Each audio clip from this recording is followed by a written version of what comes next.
मैं अभी उचित समय नहीं है बुआ।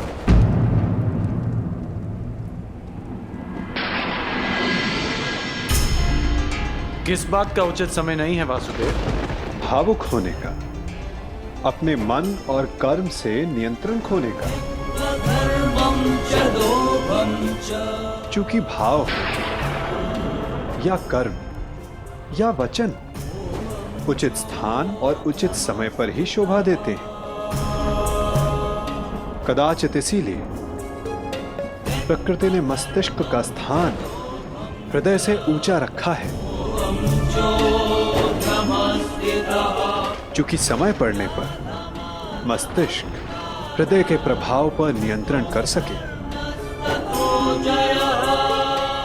कदाचित कल के द्वंद्व के लिए तुम यहां कुंती बुआ का आशीष लेने आए हो ना कर्ण? नहीं, मैं बस प्रणाम करने आया हूं।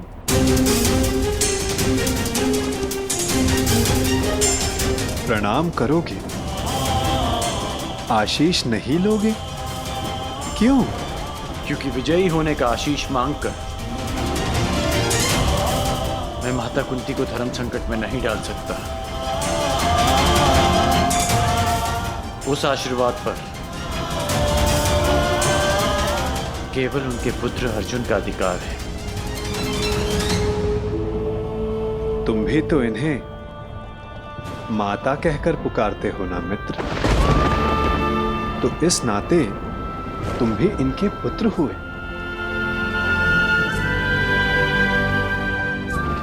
आशीर्वाद पर अधिकार तुम्हारा भी उतना ही है जितना अर्जुन का।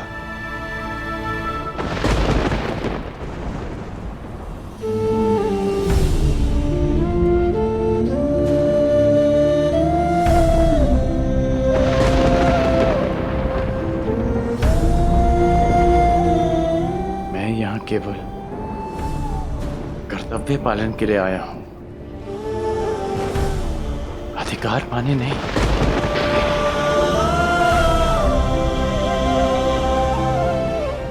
जैसा मैंने अभी कहा कि विजयी होने के आशीष पर केवल अर्जुन का अधिकार है, मेरा नहीं।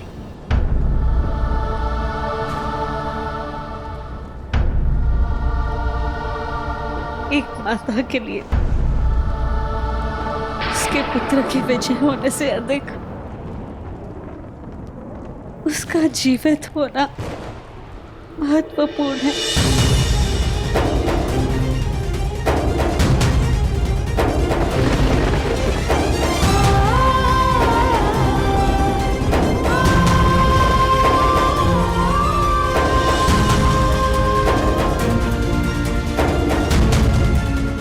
आयुष्मान भव पुत्र।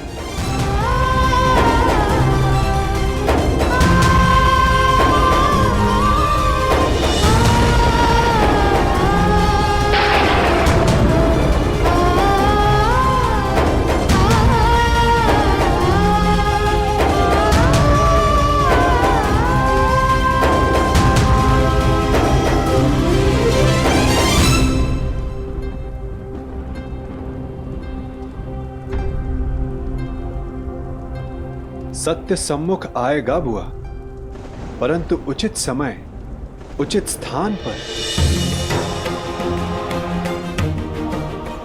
और वो समय कब आएगा? ये समय आपको स्वयं बतलाएगा बुआ। बुआ हूं ना तुम्हारी,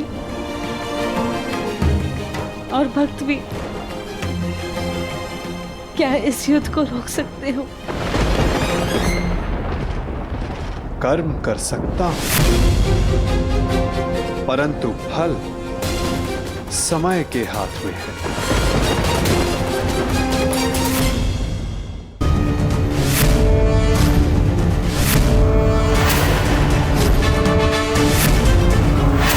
न्यायानाम् अधिकाराणाम् प्राप्त्यर्थम् साम्राज्यर्थम् न्यायानाम् अधिकाराणाम् प्राप्त्यर्थम् साम्राज्यर्थम्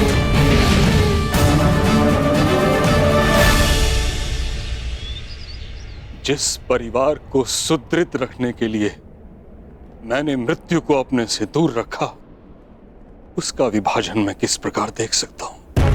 ऐसा कौन सा परिवार है जिसमें विवाद नहीं होता, परंतु विभाजन? क्या यही एक समाधान है? मुझे अपने कानों पर विश्वास नहीं हुआ था विदुर। वासुदेव जैसा विद्वान और बुद्धिमान विभाजन का सुझाव देता है। यदि मेरे वचनों से आपको पीड़ा पहुंची है तो मैं क्षमा प्रार्थी हूं गंगापुत्र, परंतु परिस्थितियां कभी कभी ऐसी हो जाती हैं कि परिवार को बांटना आवश्यक हो जाता है, विशेषकर तब जब परिवार के कुछ सदस्य शेष का विनाश चाहने लगे। मैं कह चुका हूं, मेरे जीवित रहते ऐसा कभी नहीं होगा। मुझे विश्वास है कि मैं अपने पुत्रों को एक रखने में सक्षम हूं। क्षमा चाहूंगा गंगापुत्र, परंतु ऐसा हो चुका है, वो भी आपके जीवित होते हुए। और रही बात आपके विश्वास की, तो वो लाक्षागृह की अग्नि में भस्म हो चुका है। क्या कह रहे हैं आप?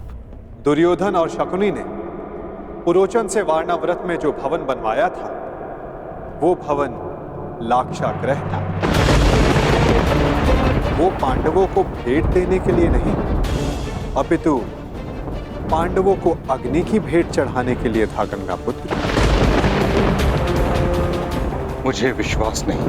तो आप महात्मा विदुर से पूछिए, यदि वो समय रहते पांडवों को सावधान नहीं करते तो आज आपके पांचों पौत्र जीवित नहीं होते। वासुदेव ठीक कह रहे हैं तातश्री। तुमने मुझे बताया क्यों नहीं विदुर? आपको कष्ट होता तातश्री। पांडवों की रक्षा मैंने कर ली थी, परंतु सत्य जानने के पश्चात कौरवों की रक्षा आपसे कोई नहीं कर पाता। यदि कौरवों और पांडवों को साथ रखा गया तो मुझे खेद है गंगापुत्र, कहीं हस्तिनापुर स्वयं एक लाक्षागृह में परिवर्तित ना हो जाए। स्पष्ट कहिए वासुदेव। तो सुनिए, द्रोण शिष्य और परशुराम शिष्य दोनों पराजय स्वीकार नहीं करेंगे। ना ही दोनों में युद्ध कौशल की कमी है, ना ही अस्त्रों का अभाव। तो निश्चित रूप से युद्ध भयंकर हो, एक को विजय मिलेगी, एक को वीरगति। इस प्रश्न का उत्तर अवश्य मिल जाएगा कि हस्तिनापुर का अगला सम्राट कौन होगा, परंतु पांडवों और कौरवों के मध्य बैर समाप्त नहीं होगा गंगापुत्र। उनके ईर्ष्या और प्रतिशोध की अग्नि समाप्त नहीं होगी। कई लाक्षागृह सजेंगे और निश्चित रूप से हस्तिनापुर के प्रारब्ध में केवल युद्ध रह जाएगा, केवल रक्त रह जाएगा, केवल प्रतिशोध रह जाएगा गंगापुत्र।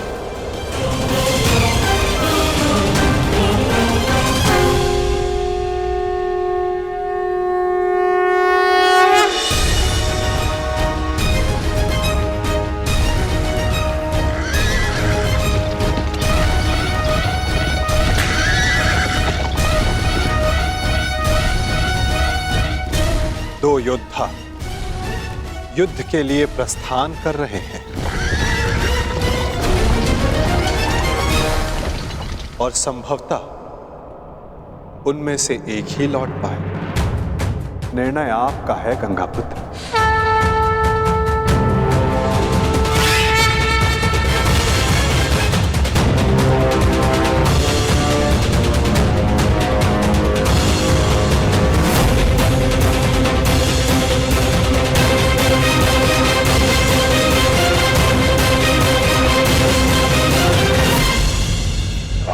हमारा द्वंद्व आज पूर्ण होगा। आज सूर्यास्त भी तुम्हारी रक्षा नहीं कर पाएगा, और ना इस बार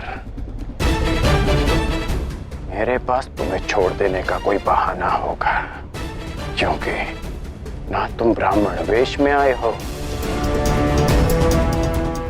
ना किसी का स्वयंवर जीत कर लौटे हो। अर्जुन, इस बार मैं अपना धनुष नीचे नहीं करूंगा और मैं तुम्हें प्रहार करने का अवसर नहीं दूंगा।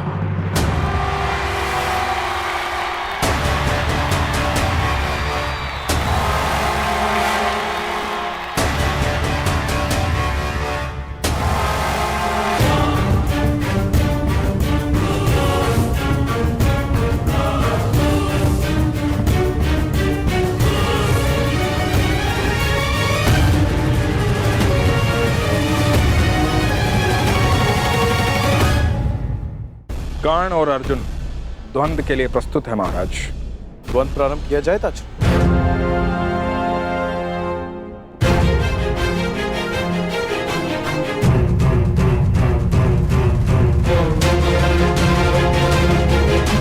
और कोई विकल्प भी तो नहीं।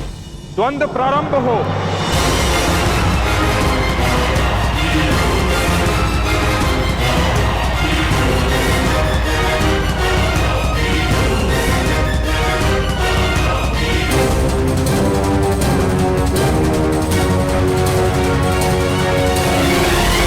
ये द्वंद्व नहीं, तुम्हारा सौभाग्य प्रारंभ हो रहा है मेरे होने वाले सम्राट। हाँ मामा श्री।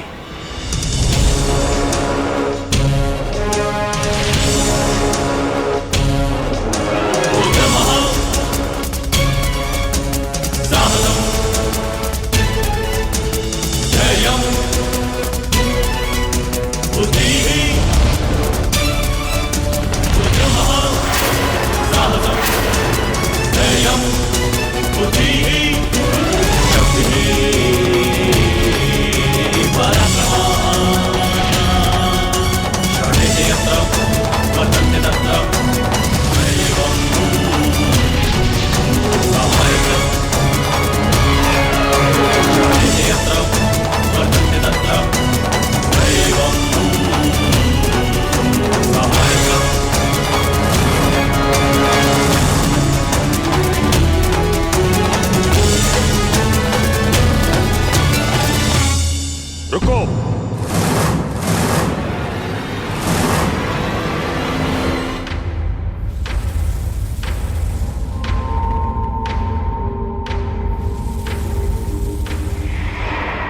क्या हुआ ताज? महाराज, हस्तिनापुर की सुरक्षा मेरी प्रतिज्ञा है, मेरा धर्म है, मेरे जीवन का उद्देश्य है। मुझे लगा था कि इस द्वंद्व से हस्तिनापुर का रक्त बहने से बच जाएगा,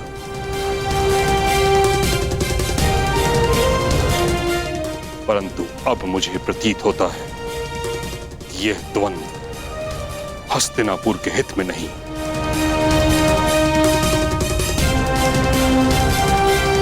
इस कारणवश मैं इस द्वंद्व को समाप्त करने की घोषणा करता हूं।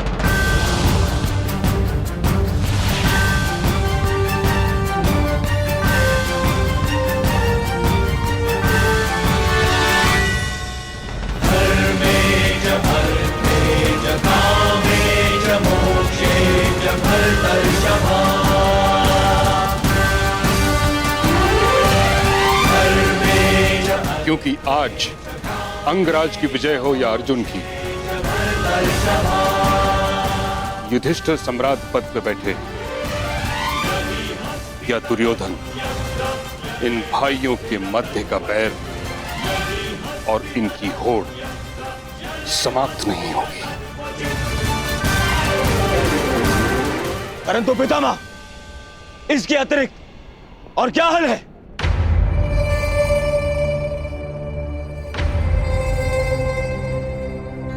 विभाजन, विभाजन, विभाजन।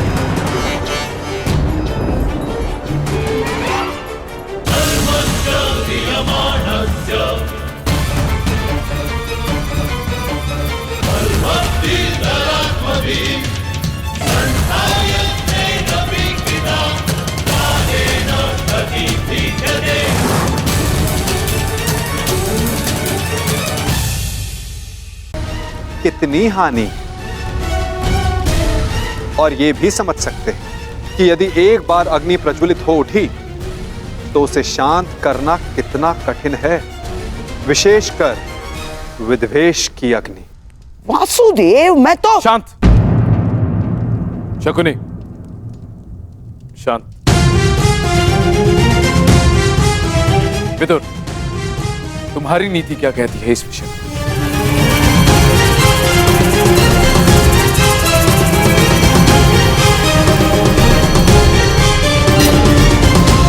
जब साथ रहते विकास अवरुद्ध हो तो विभाजन श्रेष्ठ है। महाराज,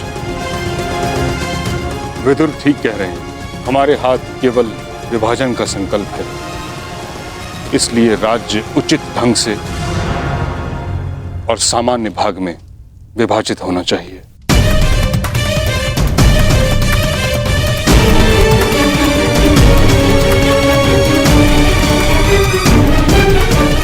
मामश्री, मैं ये विभाजन यहीं समाप्त कर दूंगा। अभी अपने गदा के एक ही प्रहार से इन पांडवों का सिर और सब दोनों चूर कर दूंगा। अभी देखिए। शांत हो जाओ मेरे होने वाले सम्राट, शांत हो जाओ। देखो, जो काम सुई से हो सकता है उसके लिए तलवार नहीं उठाई जाती। पांडवों को ऐसा विकल्प दूंगा विभाजन का कि वो उसे अस्वीकार कर देंगे, समझ गए? उसके बाद सारा खेल हमारे मुट्ठी में। परंतु नहीं, ये समय कृष्ण के और मेरे मध्य बुद्धि युद्ध का है, इसीलिए मुझे ही आगे रहने दो। ठीक है मामाश्री। हाँ, तो ठीक है। यदि दोनों पक्ष विभाजन के लिए प्रस्तुत हैं, तो यही सही। परंतु दाता और याचक, इन दोनों के मध्य एक नियम होता है। जो दे रहा है वो ही चयन करे। तो इसके नाते विभाजन में पांडवों को कौन सी भूमि मिलेगी, इसका विकल्प देने का अधिकार केवल दुर्योधन का है।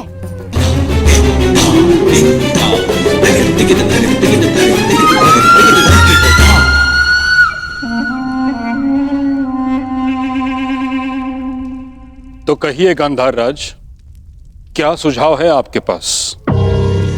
यदि पांडव विभाजन चाहते हैं तो हम उन्हें खांडव प्रस्थ देते हैं।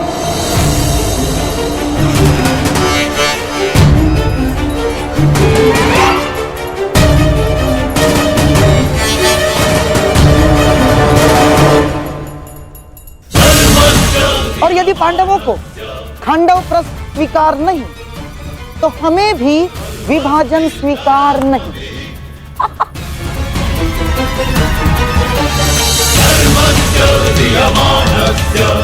हाँ, तो पांडव यहीं रहे अपने भाइयों के साथ प्रसन्नता से।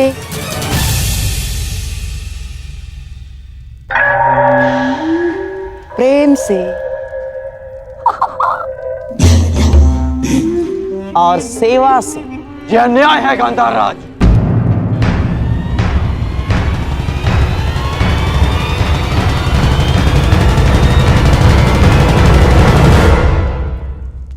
मित्र, तुम देख लो कैसी अनुचित बात कर रही है। खांडव प्रस्थ, उस भूमि पर कांटे तक नहीं उगते। बंजर भूमि है वो, अंग से भी अधिक बंजर, जैसे आप शापित हो। महाराज, यदि विभाजन नीति अनुसार करना है, पांडवों को वो भूमि देना नीति का अपमान है।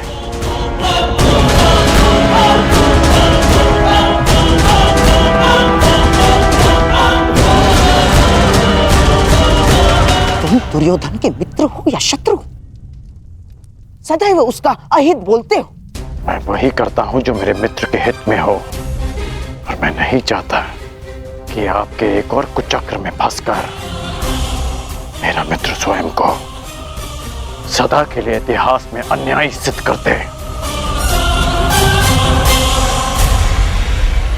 हमें खांडव प्रस्थ नहीं चाहिए, भले ही युद्ध हो जाए। युद्ध से कौन भयभीत है विरकोधर? दान में मिले बछड़े के दांत नहीं गिने जाते। क्षत्रिय दान नहीं लेता, युद्ध करके अपना अधिकार प्राप्त करता है। अर्जुन,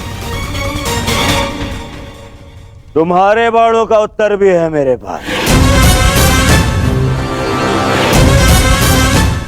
यदि कुछ चाहिए तो केवल खांडवप्रस्थ ही मिलेगा, अन्यथा कुछ नहीं मिलेगा।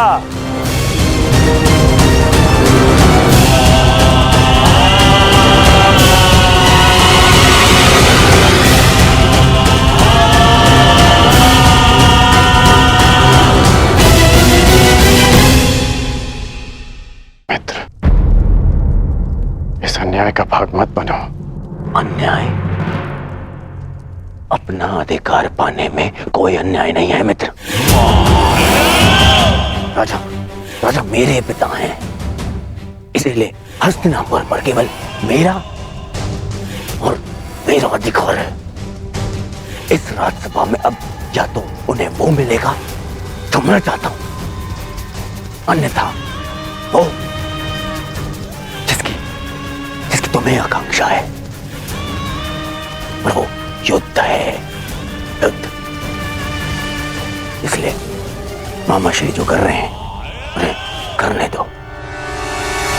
परंतु यदि पांडवों ने खांडवप्रस्थ स्वीकार कर लिया तो क्या करोगे?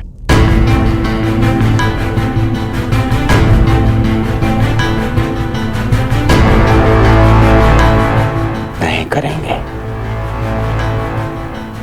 देखते जाओ।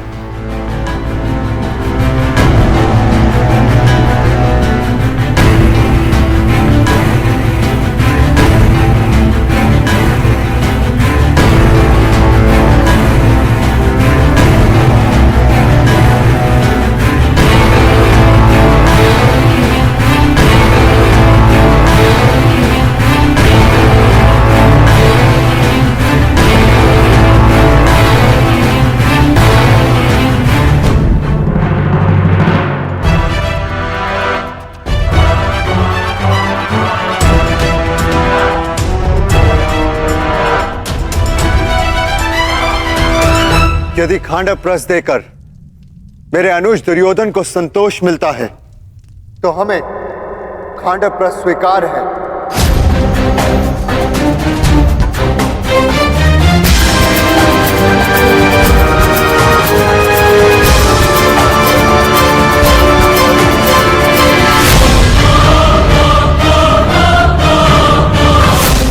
हम 5 भाई जहां भी एक साथ हो, वो स्थान भले ही बंजर हो, लेकिन हमारे लिए स्वर्ग से कम नहीं।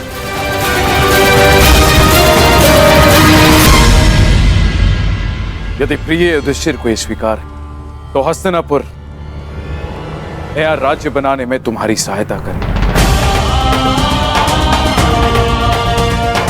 मेरी ओर से तुम्हें 1 सहस्त्र और 8 हाथी, 100 रथ और नया राज स्थापित करने के लिए पर्याप्त धन भेंट में दिया जाएगा।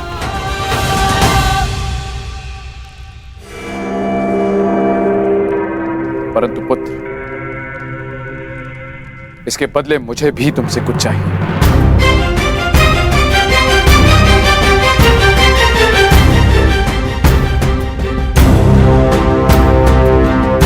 मैंने कौरवों और तुम में कभी भी पक्षपात नहीं किया। सदैव तुम्हें अपने पुत्र से बढ़कर माना है।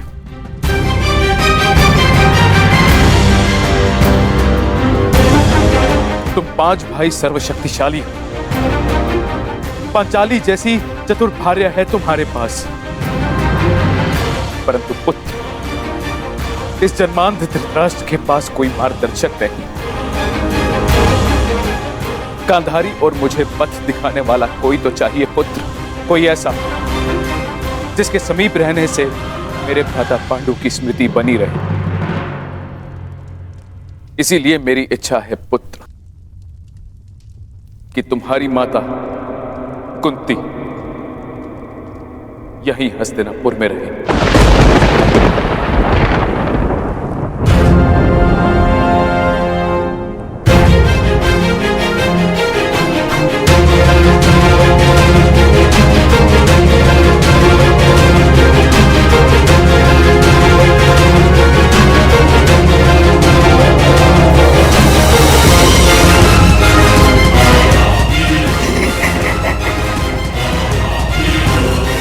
बहुत अच्छे महाराज, बहुत अच्छे। एक बार ही सही, परंतु आपने अपने मस्तिष्क का प्रयोग तो किया। नहीं, ये हमें स्वीकार नहीं।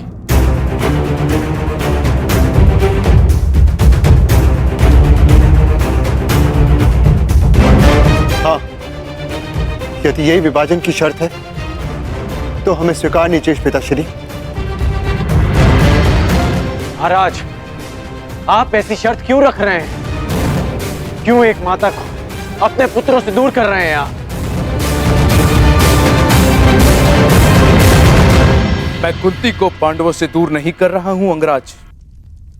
मैं पांडवों को सदा अपने समीप रखने की कोशिश कर रहा हूं।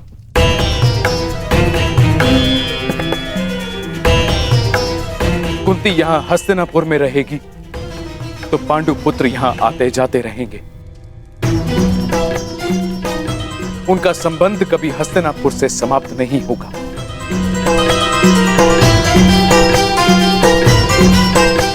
मेरी आंखें देख नहीं सकती, परंतु पांडु पुत्रों का स्वर मुझे सुनने को तो मिलता रहेगा।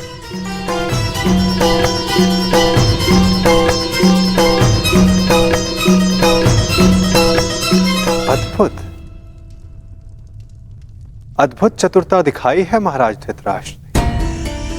बुआ कुंती को अपने पास रखने का कारण पांडवों से प्रेम नहीं, परंतु कौरवों की ढाल बनाए रखना है,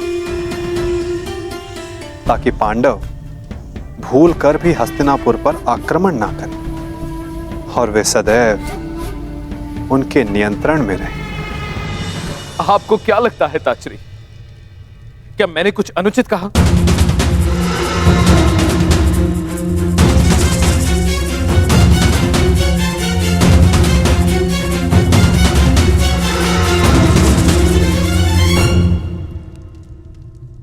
हम अपनी माता के बिना नहीं जाएंगे। भले जो भी हो, माता हमारे साथ ही जाएंगी। मैं कहाँ रहूंगी? ये निर्णय लेने का अधिकार मेरा है। मुझे ताजश्री और गांधारी दीदी के साथ रहना स्वीकार है।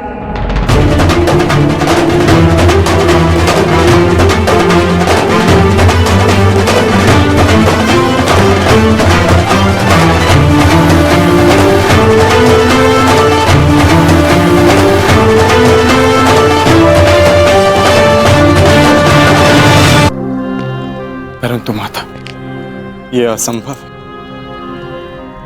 हम आपके बिना नहीं जा सकते। ये मेरी आज्ञा है भीम।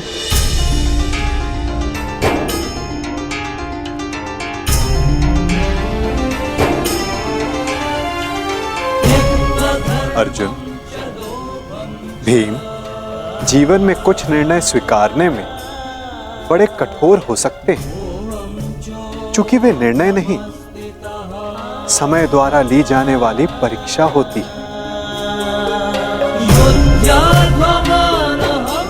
यदि बुआ कुंती दोनों परिवारों को एक रखने,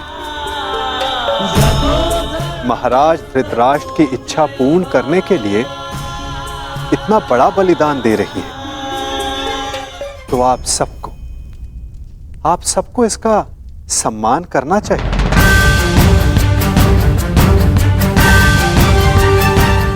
यदि आपका यही आदेश है तो हमें स्वीकार है।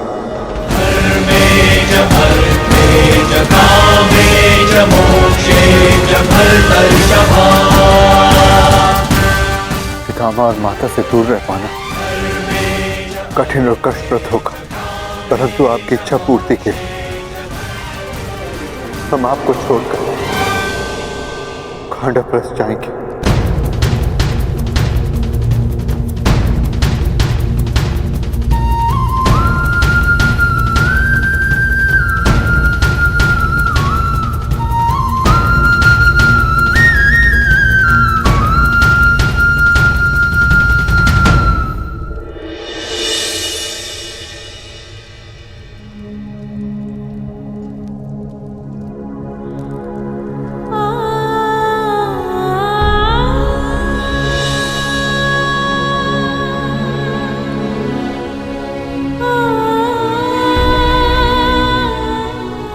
तुम्हारी परीक्षा की घड़ी है पुत्रों।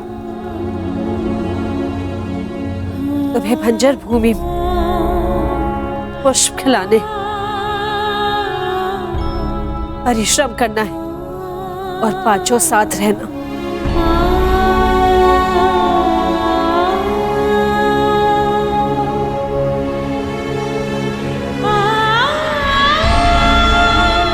पुत्री पांचाली,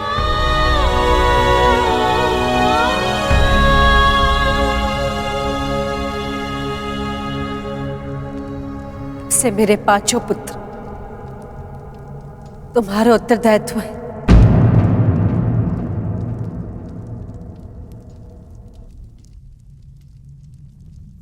युधिष्ठिर तो सज्जन है, परंतु अर्जुन कभी अपने मन की बात स्पष्ट नहीं करता, इसलिए उसका मन समझने का प्रयास करना। और भीम तो नटखट है, उद्दंड है और इसके भोजन का विशेष ध्यान रखना। नकुल और सहदेव कहने के लिए माद्री के पुत्र हैं, लेकिन मैंने उन्हें भीम और अर्जुन से कभी कम प्रेम नहीं किया।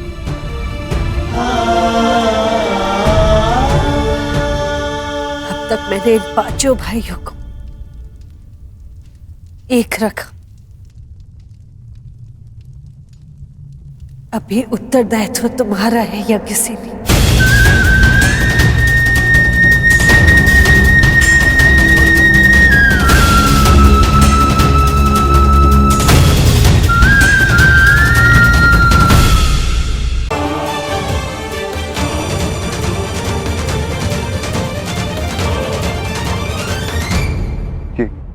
क्या है पितामह?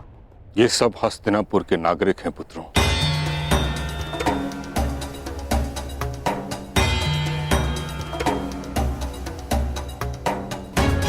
जो तुम्हारे साथ खांडवप्रस्थ में बसने की इच्छुक हैं।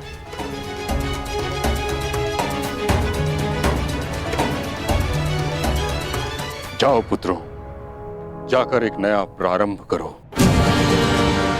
एक युग का, एक व्यवस्था का, एक राज्य का। और ये सिद्ध कर दो कि तुम्हें वह भूमि इसलिए नहीं मिली क्योंकि तुम्हारे पिता कभी राजा थे, बल्कि इसलिए क्योंकि तुम सभी इसके योग्य हो।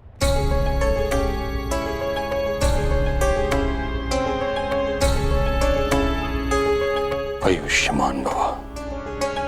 समय सी शक्ति है,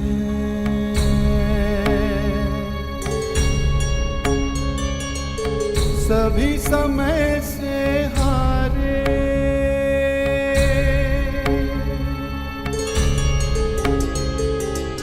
समय सी शक्ति है, सभी समय से हारे, राजा हो या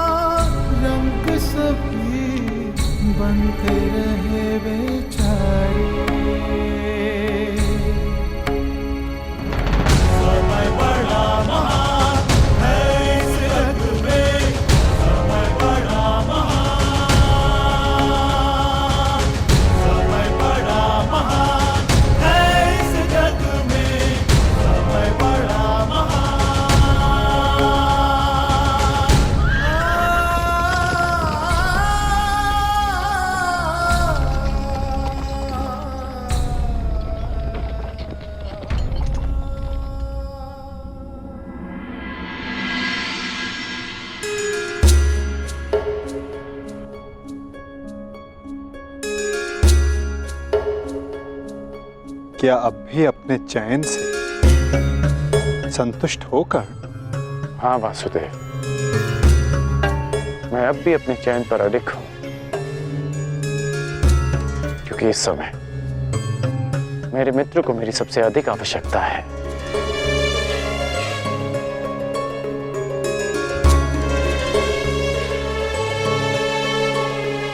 वासुदेव, अब समझ आया कि आपने मुझे पांचाल से सीधा हस्तिनापुर आने को क्यों कहा। आपने उस चक्रवात को विभाजन की दीवार से रोक लिया। कहां कर्ण, उस चक्रवात का तो यहां से अब प्रारंभ हुआ है।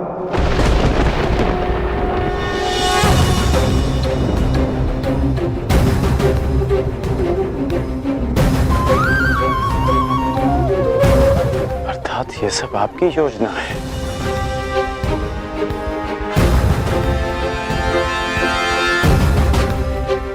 पहले आप पांचाली के स्वयंवर में गए, फिर हस्तिनापुर आए,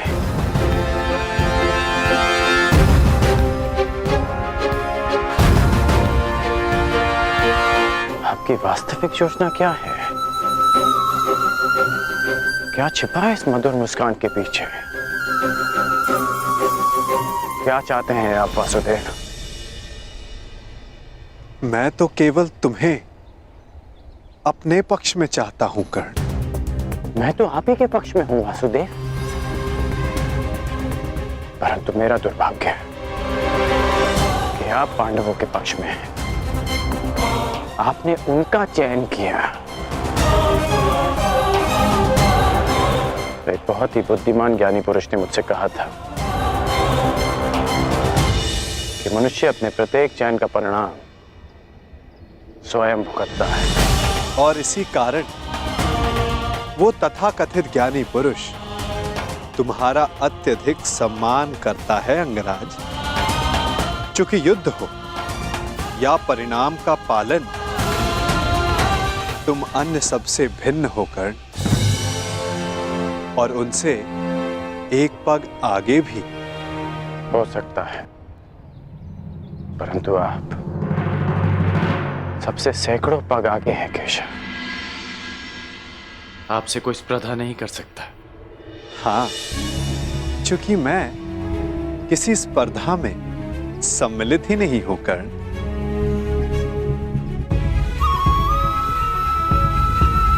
अब मुझे जाना होगा, परंतु न जाने क्यों मुझे यह आभास हो रहा है कि हमारी भेंट शीघ्र होने वाली है।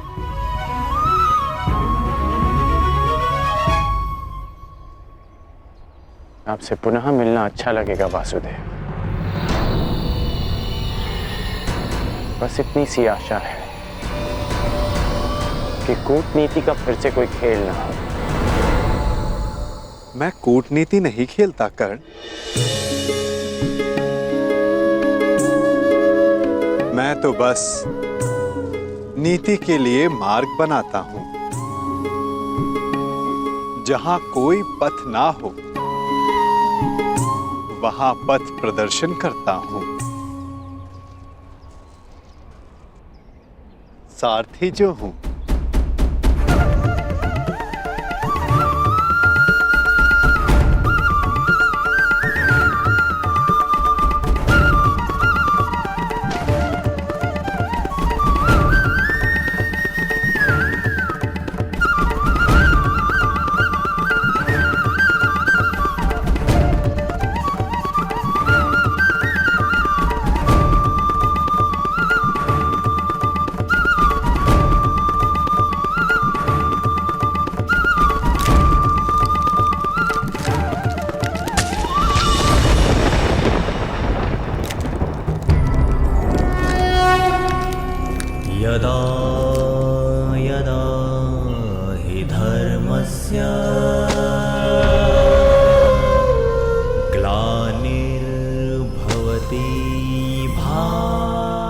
मार्ग में जो बाधाएं आती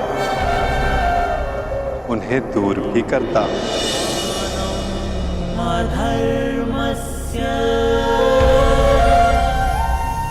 तदात्मानं सृजाम्यहम्।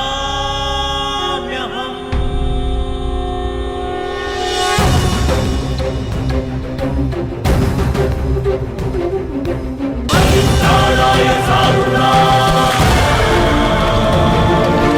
विनाशाय च दुष्कृतां धर्मसंस्थापनार्थाय संभवामि युगे युगे।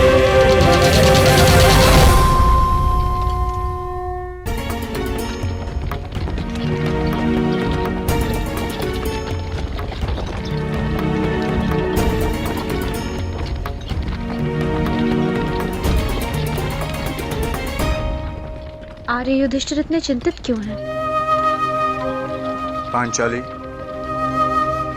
माता की संध्या आरती का समय है और भ्राता युधिष्ठिर माता के लिए प्रतिदिन पुष्प लाया करते थे। बस यही चिंता है अब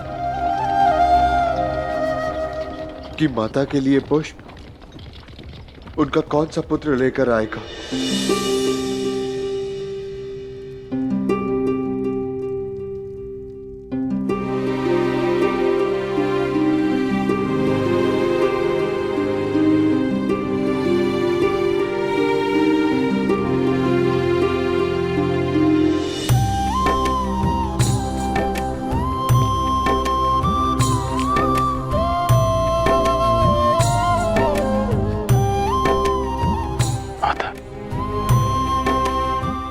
पुत्रों के हस्तिनापुर से जाने का खेद है मुझे। मैं एक माता के आंचल की रिक्तता नहीं भर सकता, परंतु उसके संध्या आरती की एक छोटी सी आवश्यकता अवश्य पूर्ण कर सकता।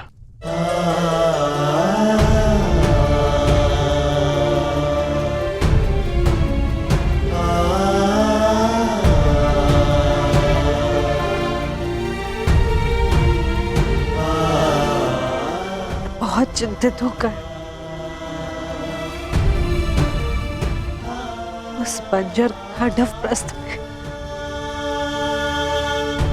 न जाने मेरे पुत्र किन कठिनाइयों में होंगे।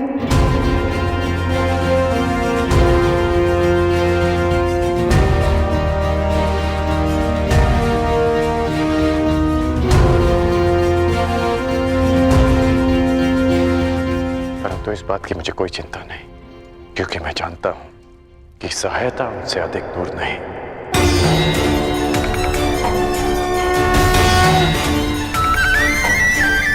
श्री कृष्ण गोविंद हरे मुरारी, हे नाथ नारायण वासुदेवा। मेरा विश्वास कीजिए, सम्राट का पदभार उठाने में सक्षम हूं मैं।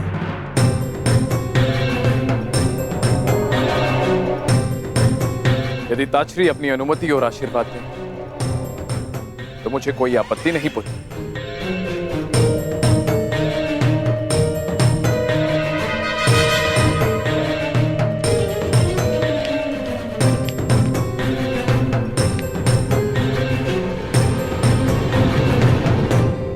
मेरा आशीर्वाद तुम्हारे साथ है दुर्योधन।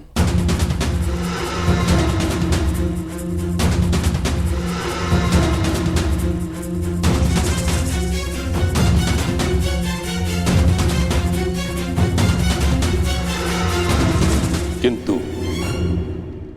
मेरी अनुमति नहीं।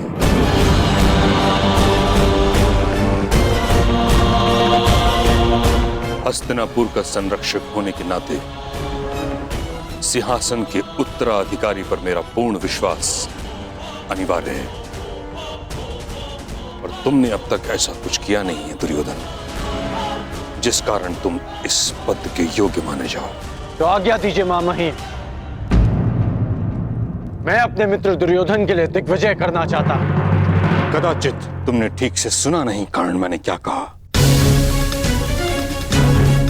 मैंने कहा दुर्योधन को स्वयं अपनी योग्यता सिद्ध करनी होगी।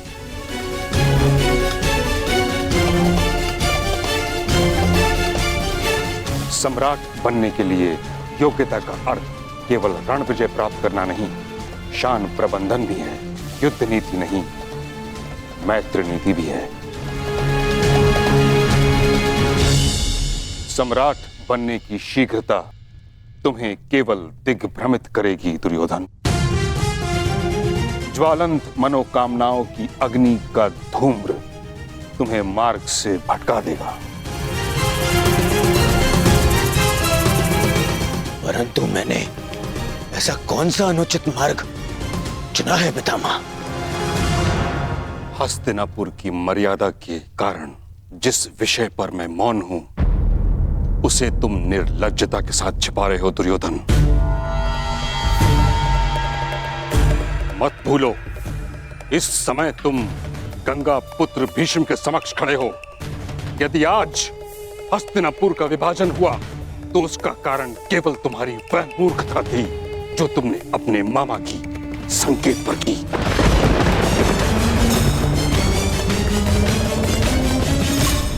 लक्ष्य ग्रह की अग्नि में हस्तिनापुर को जलते हुए नहीं देख सकता था मैं।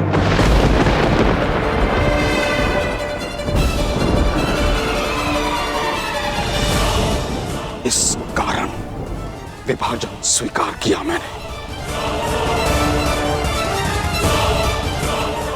और अब जब तक मुझे यह विश्वास नहीं हो जाता कि तुम नीति से शासन करने में सक्षम हो, कुचक्र से नहीं, तब तक मैं तुम्हारे अभिषेक की अनुमति नहीं दूंगा।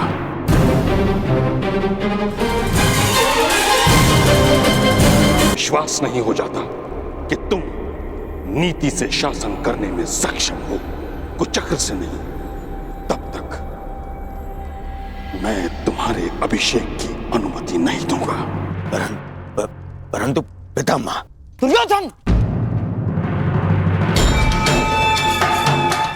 अभी तुम इतने बड़े नहीं हुए कि गंगा पुत्र के सुझाव का विरोध करो, समझे?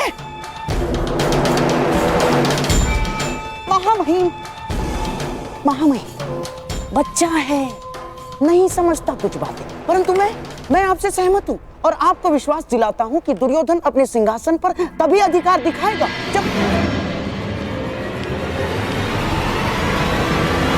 वो आपकी परीक्षा की कसौटी पर खरा उतरेगा। महामहिम,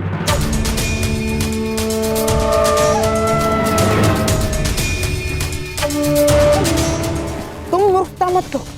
महामहिम की आंखों में लाक्षागृह की धधकती ज्वाला का प्रतिबिंब है।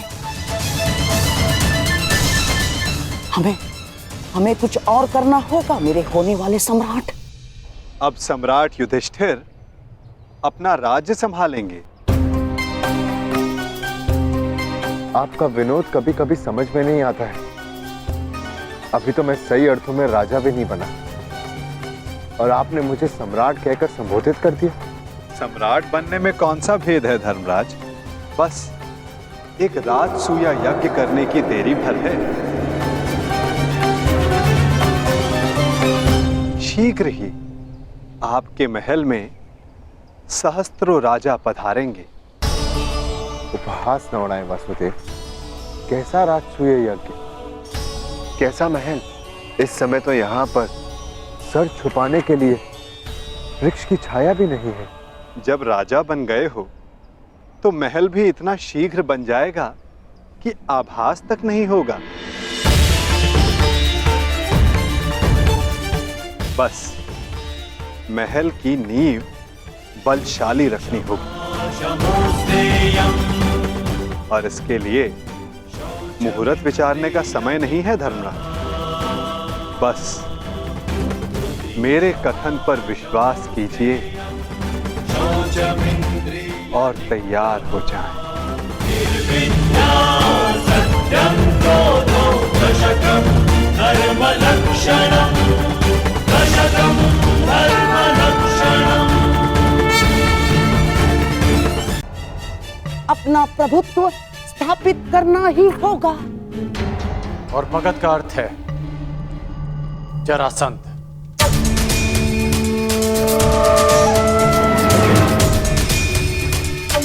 ठीक कहा आपने अंगराज। मगध का अर्थ है जरासंध, आपका भूतपूर्व मित्र और वर्तमान शत्रु। हाँ, और आपको कदाचित ज्ञात नहीं होगा, उसने आर्यव्रत के 100 राजाओं को बंदी बना लिया है और अब वो उनकी बलि की तैयारी में है। 100 राजाओं की बलि? हाँ, 100 राजाओं की बलि। क्योंकि प्रभुत्व स्थापित करने का सबसे बड़ा अस्त्र है भय, और उसी भय का लाभ उठाते हुए जरासंध अपने आप को सर्वशक्तिशाली सिद्ध करना चाहता है। और इसीलिए हमारा सबसे पहला लक्ष्य होगा जरासंध पर विजय।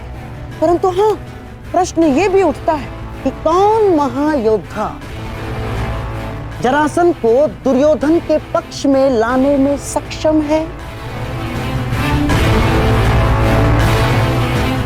दुर्योधन हर संभव प्रयास करेगा कि जरासंध उसके पक्ष में आ सके, और ये निश्चित है कि जरासंध किसी भी परिस्थिति में तुम्हारा समर्थन नहीं करेगा युधिष्ठिर।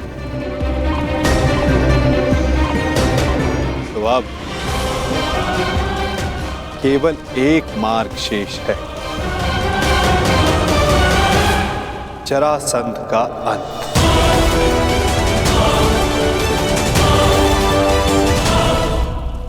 अर्थात आप उसका वध कर देंगे माधव? युधिष्ठिर, यदि जरासंध का वध मेरे हाथों होना होता तो मुझे 18 बार उससे युद्ध करने की आवश्यकता नहीं पड़ती। जरासंध का वध किसी और के हाथों लिखा है।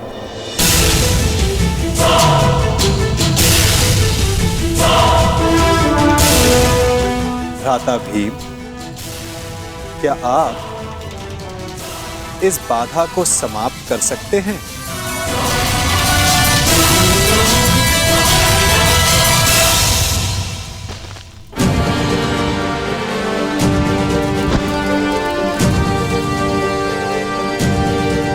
उत्तम। यदि इस प्रकार आप मेरी मंशा भांप लें तो प्रत्येक समस्या का समाधान निश्चित है। मैं वासुदेव की मंशा जानता हूं। वो किसी भी प्रकार जरासंध पर पांडवों की विजय प्राप्त करने का प्रयास करेंगे, परंतु तुम चिंता मत करना मित्र।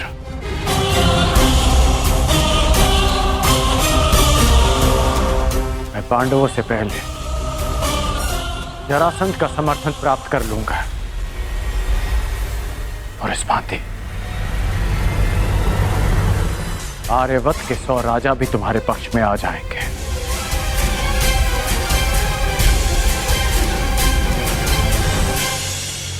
इससे पूर्व कि जरासंध दुर्योधन का समर्थन करे, उसका अंत आवश्यक है। अर्थात हमें जरासंध का वध करना होगा।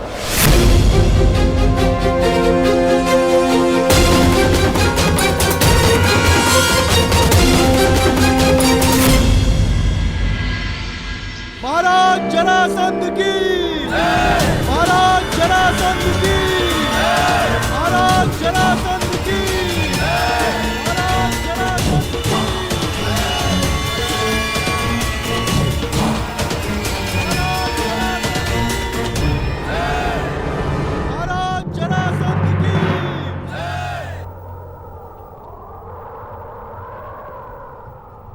शतराज बलि प्रारंभ हो।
एक राजा को दूसरे राजा के साथ वो व्यवहार नहीं करना चाहिए जो वो स्वयं के लिए नहीं चाहता।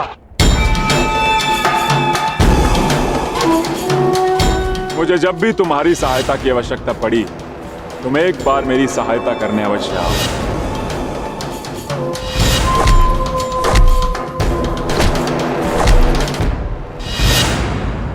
क्या कहकर पुकारूं तुम्हें? अंगराज कर्ण या छलिया कर्ण? वचन भंग कर्ण या फिर मित्रता करके मित्रद्रोह करने वाला कर्ण?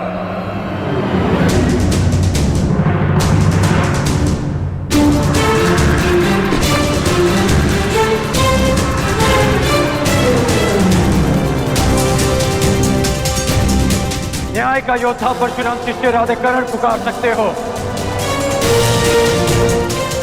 जिसे ये बलि रोकनी पड़ी क्योंकि ये आवश्यक था।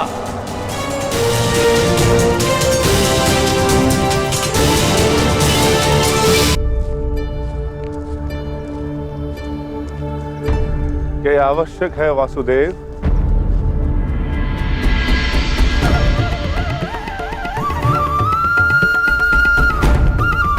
हाँ, हम वहां जरासंध के अंत के लिए जा रहे हैं।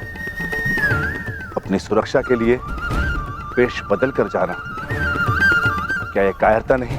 नहीं भीम, हमने ये वेश उन सैनिकों के प्राणों की रक्षा के लिए धारण किया है जो हमें पहचान कर हम पर आक्रमण करेंगे और अकारण ही बाहुबली भीम के हाथों मारे जाएंगे।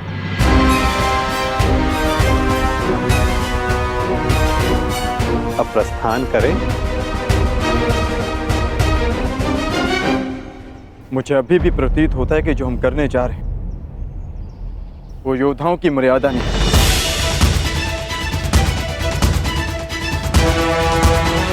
आप आज्ञा दीजिए, मैं अपने ही वेश में एक ही क्षण में मगध के द्वार ध्वंस कर दूंगा और जरासंध को भी धराशायी कर दूंगा।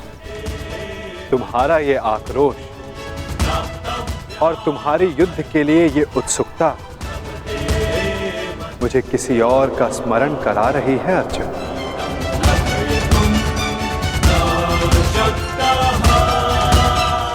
इसका माधव है तुम जैसा, परंतु तुमसे पूर्णता भिन्न। जीवन के कर्म में भी और कर्म के परिणाम में भी।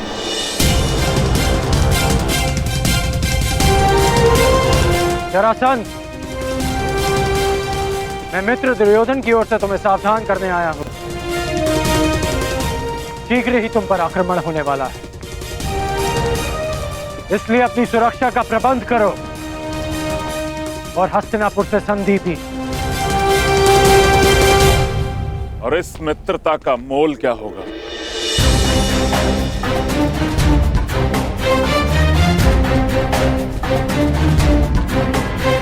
बस इन 100 राजाओं को मुक्त करना होगा।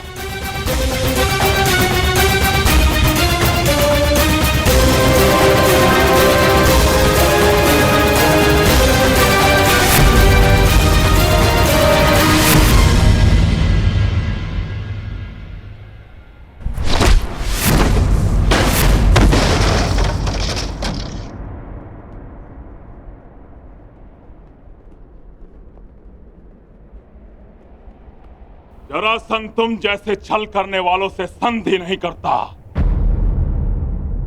उनका अंग विच्छेद करता है।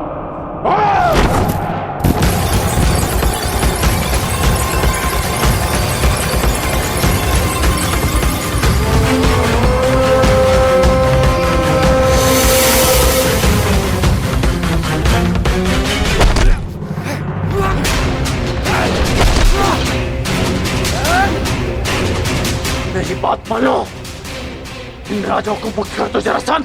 और राजा की नहीं, एक तो एक राजाओं की बलि चढ़ेगी कर।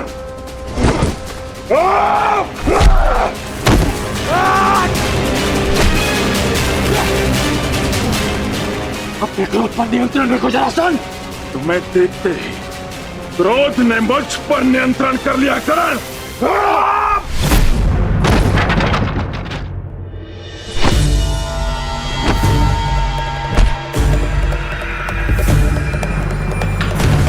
रुक जाओ जरासंध, मैं तुम्हें सावधान कर रहा हूं। रुक तो तुम गए थे कर, सहायता तो तुम मेरी करने आए थे, किंतु हाथ मिला बैठे उस छलिया कृष्ण से।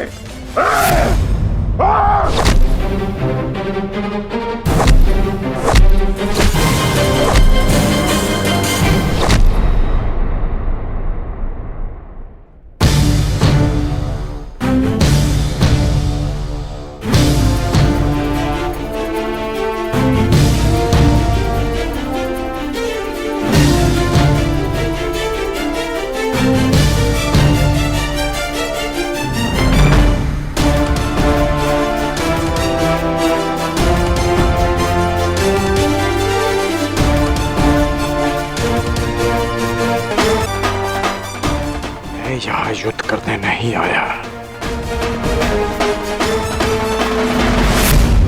यदि युद्ध करने आया होता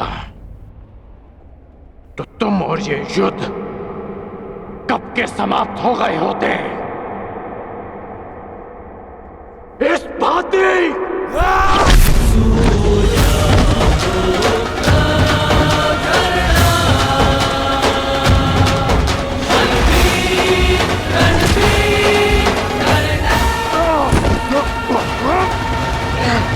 ना वचन भंग किया और ना छल किया।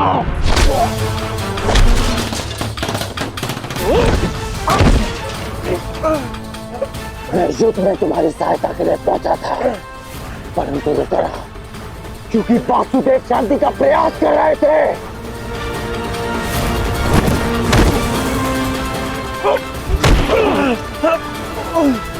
तुमने एक निर्दोष की हत्या की, इसलिए मैंने युद्ध में सम्मिलित न होने का निर्णय लिया।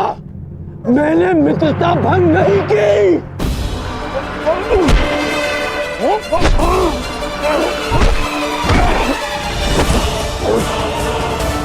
मेरे शत्रु के साथ खड़ा रहने वाला मेरा मित्र नहीं।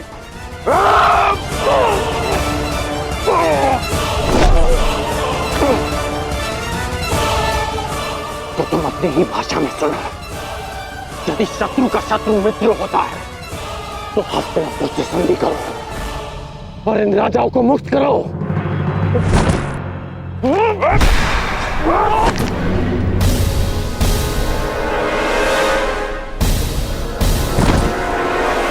आज तुम वासुदेव के विरुद्ध हो।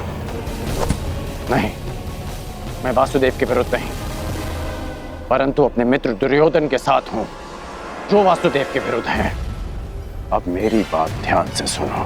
तुम पे शीघ्र ही आक्रमण होने वाला है, इसलिए हस्तिनापुर से संधि करके दुर्योधन से मित्रता स्वीकार करो। कृष्ण का विरोध करने वाले के लिए 100 राजा क्या, मैं सहस्त्र राजाओं को छोड़ सकता हूं। मुझे तुम्हारी संधि स्वीकार है। अब ये सभी राजा मुक्त हैं।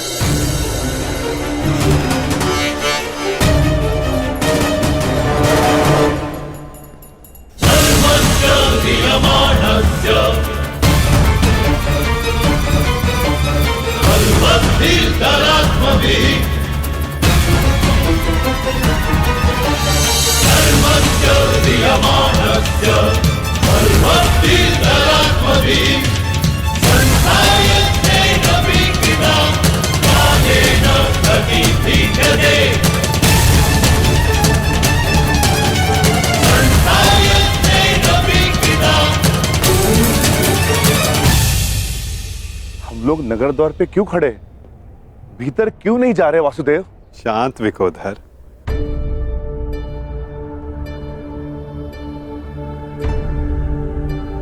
अंदर जाने से पूर्व तनिक मगध नरेश के लिए कुछ भेंट तो ले ले। आओ, उनके लिए चलकर पुष्प ले ले। चलो।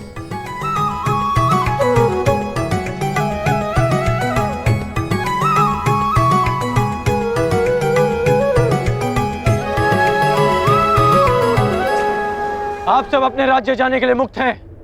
आइए।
सब मल थक गए। यहां कोई भी नहीं जो जरासंध से मल युद्ध कर सके।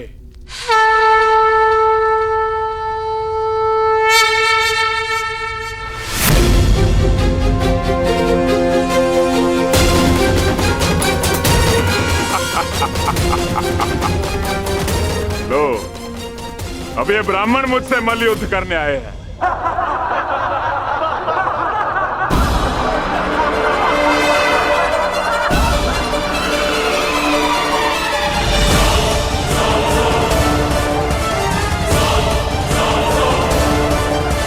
हम तो पूजा स्थल के लिए निकले थे मगध नरेश, परंतु भूलवश हम यहाँ आ गए। अच्छा हुआ भूलवश इस घेरे में नहीं चले आए, अन्यथा मुझसे मल्ल युद्ध करना होता। अब अपनी भूल सुधारो और यहाँ से चले जाओ। यह स्थल केवल और केवल योद्धाओं के लिए, निर्बल ब्राह्मणों के लिए नहीं। जी राजन, जैसी आपकी इच्छा।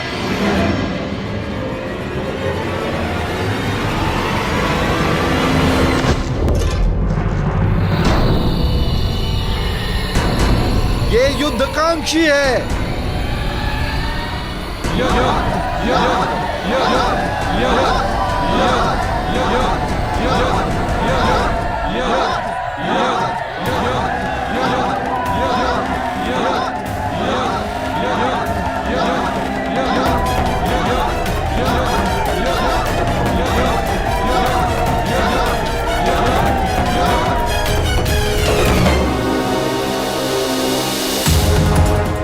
लगता है आपने सुना नहीं ब्राह्मण देव।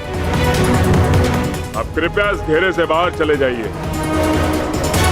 अन्यथा मुझे एक ब्राह्मण हत्या का पाप लगेगा।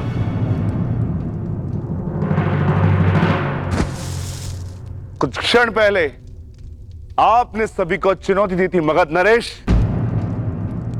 तो समझो वो चुनौती मैंने स्वीकार कर ली।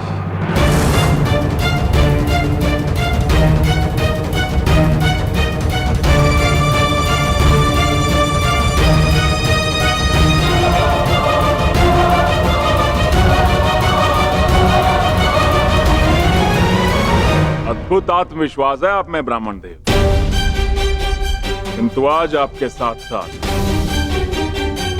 आपका ये आत्मविश्वास भी टूट जाएगा। वैसे मल्लयुद्ध के नियम तो जानते हो ना ब्राह्मण देव? हाँ, जब तक एक योद्धा पराजय स्वीकार ना कर ले,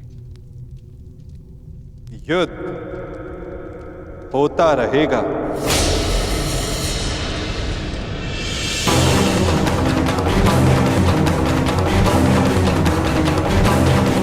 स्वीकार है मगध नरेश?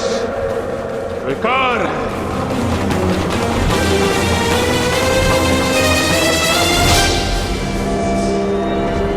नहीं जरासंध!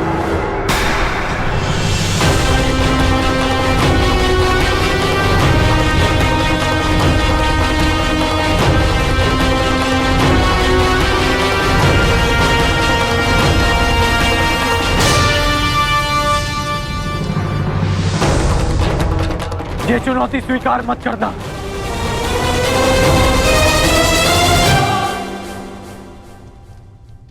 क्योंकि यह ब्राह्मण नहीं है।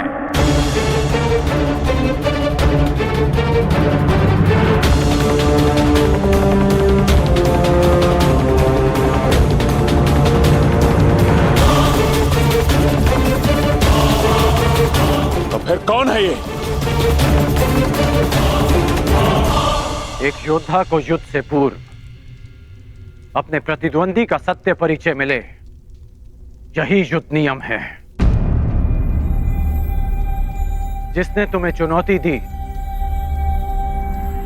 वो वृकोदर भीम है।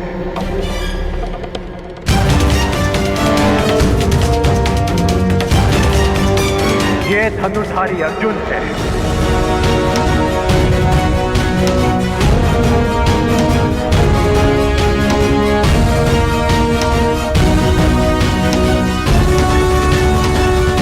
और भीम के पीछे जो खड़े हैं वो वासुदेव कृष्ण है।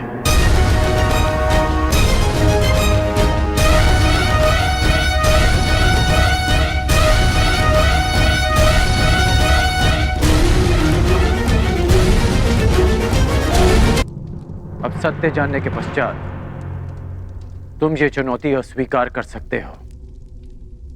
सत्य कहा अंगराज ने मगध नरेश। अब निर्णय आपका है। परिचय जानकर यदि भयभीत हो तो भीम द्वारा दी गई चुनौती अस्वीकार कर सकते हो।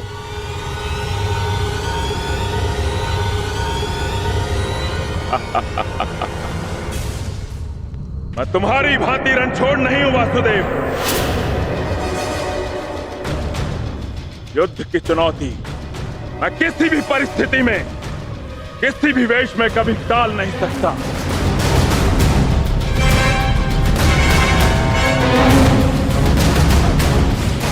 मैं इस चुनौती का अंत करूंगा और सबसे पहले मैं इस वृकोदर का उदर उखाड़ूंगा और उसके पश्चात मैं तुम्हारा नाश करूंगा। बस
क्या यह युद्ध समाप्त होगा?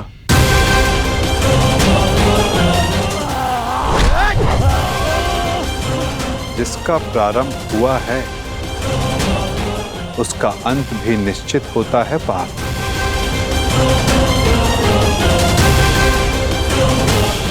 तुम्हारी प्रतीक्षा शीघ्र पूर्ण होगी।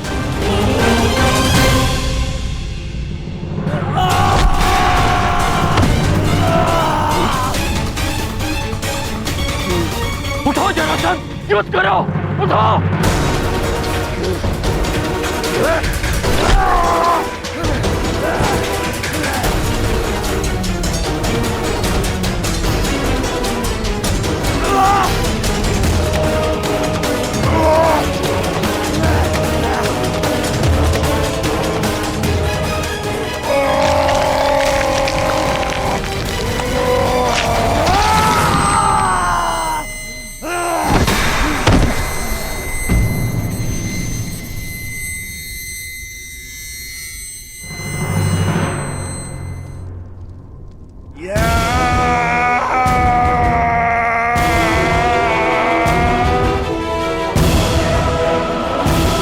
जरासंध का अंत हुआ।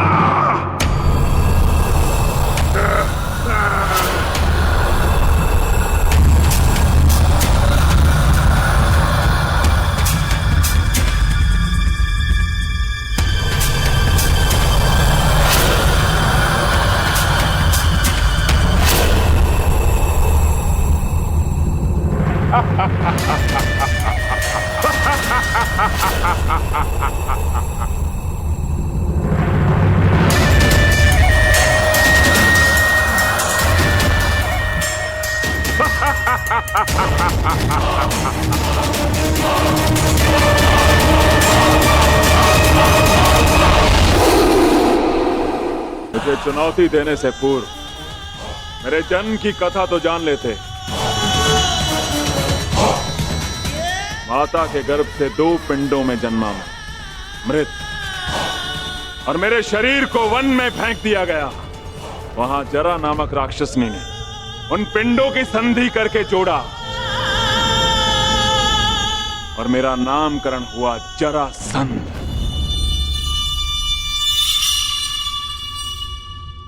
ये संधि नहीं टूट सकती भीम।